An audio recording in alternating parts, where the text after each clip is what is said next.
Nước mắt đấy.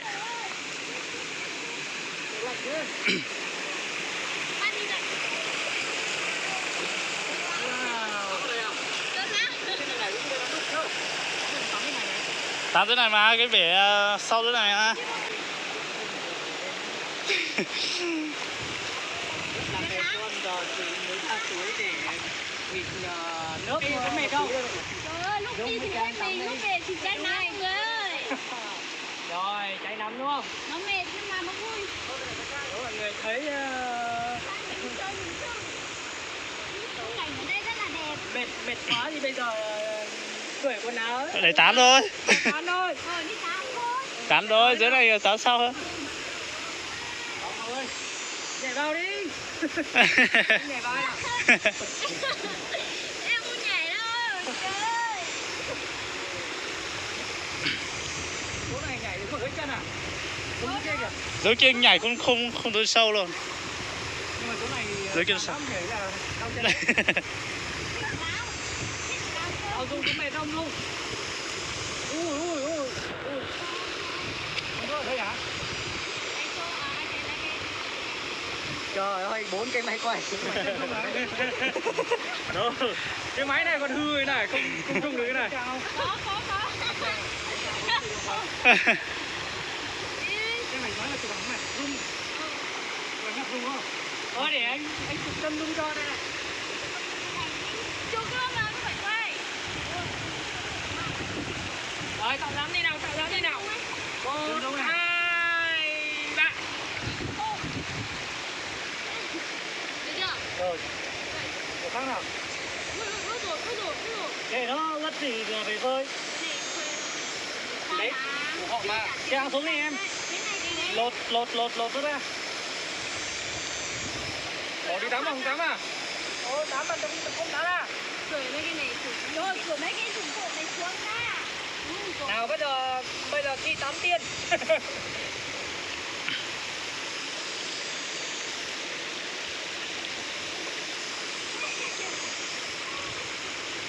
Rồi, cởi đồ ra nào. Cởi đồ ra. Cởi đồ ra là mới tán được. Cởi đồ ra ra. Cởi đồ ra. Cởi cái dưới chân cơ mà, ai kêu em cởi quần áo ra. Không cởi cái chân nữa thì sao? Không còn cái gì để cởi nữa không? Cởi đồ ra luôn đi. Cởi mấy cái đồ là mà nó giả xuống đây.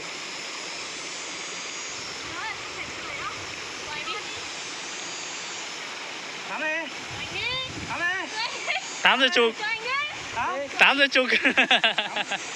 Em bơi vào anh chụp cho. Chạy. Đúng rồi. Anh chưa đến rồi. Đấy chứ anh nói cởi ra rồi không chịu nghe, bây giờ mới cởi. Ui. Đố. Anh đố hai đứa đi từ đây sang bên hòn đá bên kia. Không sâu. Quá từ từ. Chờ khoảng chừng là 2 giây.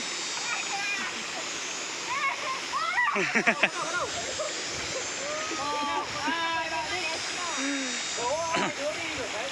Đi được. Đố đi được ra tập đầu bên này. Đố anh đi được đây.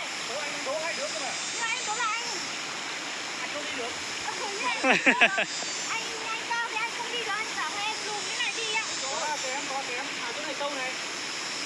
Đố trên kia sâu hơn anh ạ. Vậy hả? Tắm đi. Bây giờ dám tắm không? Tắm rồi đây. Có mặc đồ đi không? Có. Cởi đồ đấy ra đi. Là mặc áo. Mặc áo đấy tắm luôn. Anh cho mặc áo. Mặc áo này để... Không, mặc áo của anh nè. Xíu nữa là tắm rồi. Thế là tán, chưa cởi là tán trước rồi. Đâu, chỗ nào tắm nào? Anh đi tắm ở đây cũng được rồi mà. Lạnh không?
Đi thay đi. Em có áo chưa? Em mà có nhưng mà Không đưa áo đi. Đây. ui em không dám đâu. Em mà có. Em nhìn cái nước mà là em sợ sợ. Nhảy đi xuống. 1 phát 1 2 3 nhảy xuống. Ngày chỗ đây chắc là 1 2 3 nhảy Sao xuống. Quay chưa? Lùi đây này, tới lùi đây này. Đây này, qua bên này Phương ơi. Góc này nó đẹp Này hả? tắm luôn. Ừ. Có lẽ mà có xì tắm à? mà có xịt tán. Qua đây. Anh tắm với anh ơi, cảm ơn chưa? Dùng Ai không tắm tí đâu hụt nước lên là ơi là tắm hết. dùng tắm đi dùng. Sâu á. Từ từ thế nào? Nhanh lên lấy góc đi. 1 tháng 6 lại ra đây nhỉ? Đi nướng gà đây. Cá gì vậy? Cá thật. Cái này chắc Nghe củ dày nữa đây. không? Củ dày đây. Mùng 1 tháng 6 ra đây nướng Đúng rồi. gà. Cái này. Đó là hay nào? Mùng 1 tháng 6 ra đây nướng gà Con không? anh với chú nhảy nào? Con lấy hay cô Rồi này? nhảy.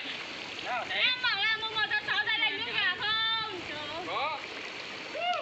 Nghe thấy rồi. Trời ơi. Nhảy xuống. Ôi trời ơi, ôi trời ơi. Sau đó chứ.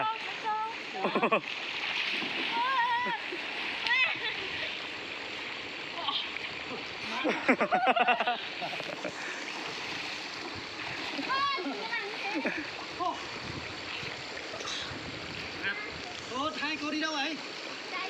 Tán thôi. Cô đi. Có.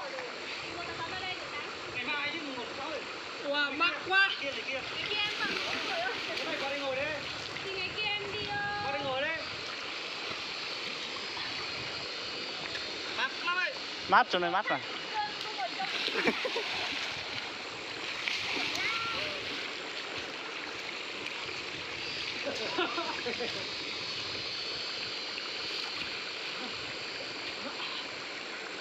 Tán dưới kia nó sâu hơn. Đây xuống rồi. Ừ. Thích tán cái dưới kia hơn. Cái này bé quá. Rộng cái kia nó to xuống. Cái này nhìn nó chát chán trông. Đây Đá. thì nó còn thấy là nước đất luôn. Ừ.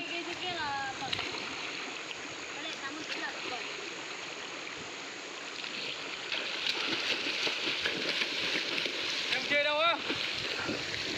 Đâu đó? Xuống làm chi á? Kêu lên đi tắm rồi bảo đi xuống là sao? Có đá quý. Có đá quý. Vũ, có đá quý. Đây đây đây. Đang chơi vui lại đi về là sao? Đá quý. Mà mặc quần dài này không bơi được. Trong dưới đây, dưới đáy này có vàng này. Cho em xí vàng. Cho ta xí vàng. Cái gì? Cho ta xí.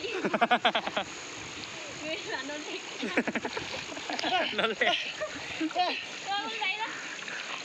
Nhà ta nhiều vàng lắm. Anh. Anh với em thi ngậm ra ai ngậm được lâu hôm nào anh chìm được lâu hôm nào? Thôi phải chua. Cái này Rồi chỉnh ra thì chỉnh lâu hơn ở Đúng rồi. trong luôn. Anh với em thi chỉnh ra chìm được lâu không? Từ từ đã. Anh vừa bơi xong anh đang mệt. anh muốn coi cho anh không đi. Anh thấy một cái gì màu vàng dưới kia kìa. Là từ đấy anh lấy ra. Đâu rồi nhỉ?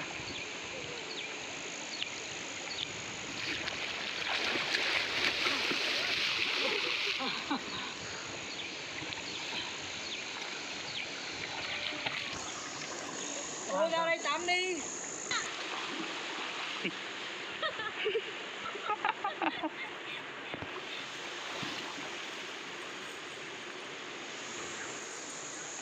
Yeah, anh không thua rồi. Chạy nó bơi. Bơi lấy sức. Yêu một số thì nó mới được chứ. Bơi lấy sức mà. Nó bơi. Không bơi. Chứ ai than. Anh Khánh. Anh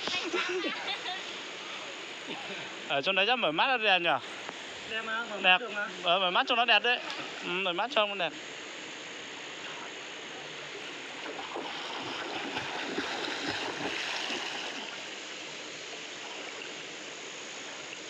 À, phê quá. Tán nước anh mà chả phê được.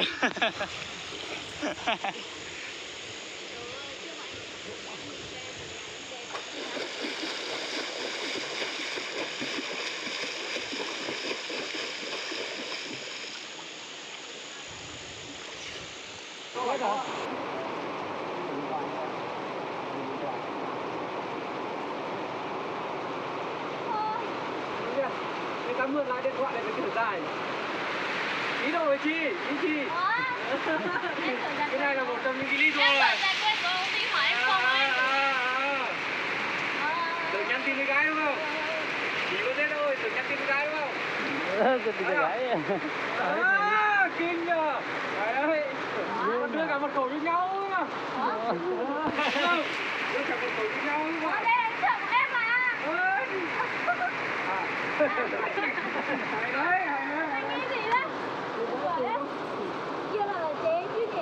Chó này nó bỏ con đi luôn rồi. Chó này không cho ăn, nó cho gầy những gì. Các con đâu người ta mới ăn người ta ăn. Có gì không? Đây người ta. Này các ngày ăn lợn rồi. Làm gì ngày ăn lần, 2 ngày ăn lần. Không nên là không